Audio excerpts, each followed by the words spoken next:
After breakfast on day 7, we left the Amber Hotel in Burhanpur and headed north to the Ahilia Fort in Maheshwar.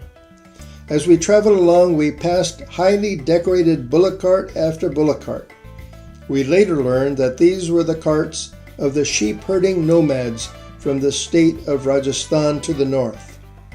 Each year, they leave their desert homeland for 8 months to graze their sheep on the green grasses of India's Deccan Plateau. The ox carts carried pots and pans after they were washed and tents after they were folded up.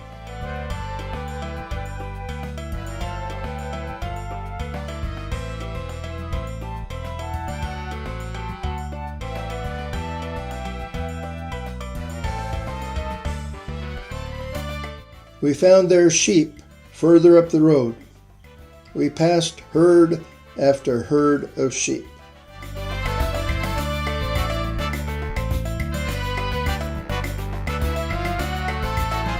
Traveling 4 to 5 kilometers a day, we wondered how long it would take them to reach their nomadic homeland 840 kilometers to the north. Sometimes we passed through a herd.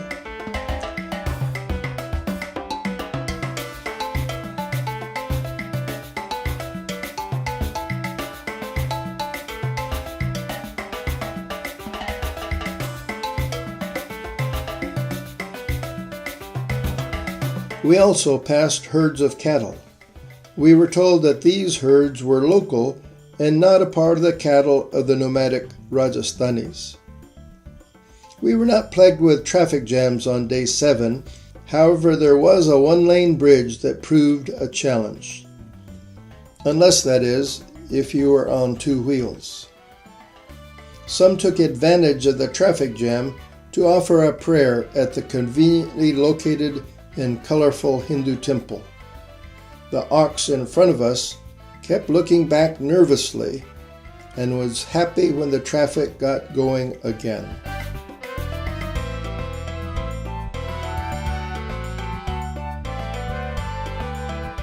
The numbers of 2-wheel vehicles on the road have exploded in the last 20 years with the growing middle class.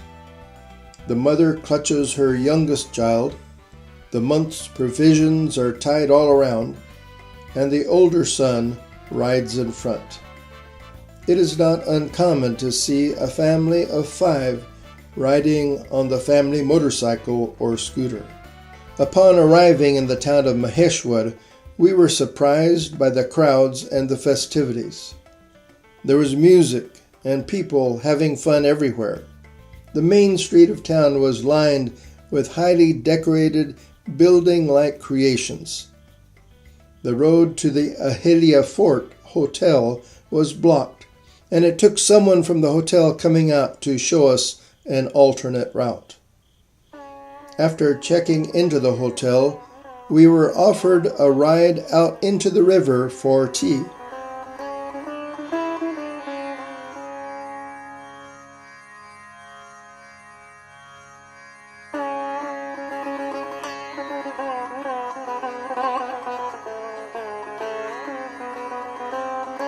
The riverbank was crowded with festive celebration.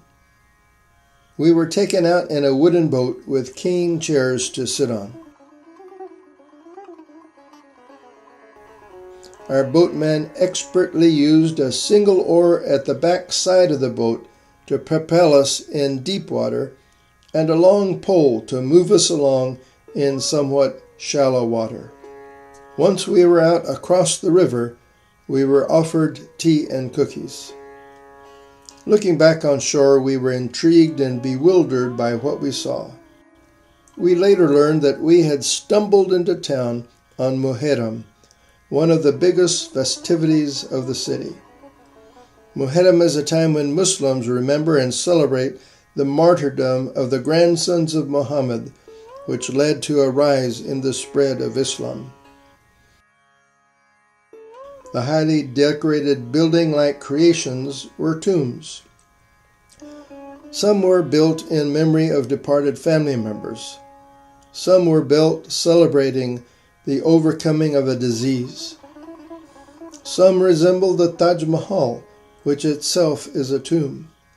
The Muharram is a Muslim festival. In Maheshwar, it is celebrated equally by Muslims and Hindus.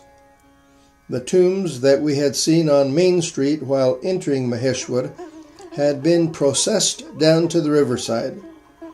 Then loaded onto boats, they were taken out into the river and with great celebration tossed overboard. Shouts of celebration accompanied the submerging of the tombs. We felt privileged to witness this most interesting festival from our vantage point on the river. As the sun set, we were taken back to shore. It was a beautiful ending to a most interesting day.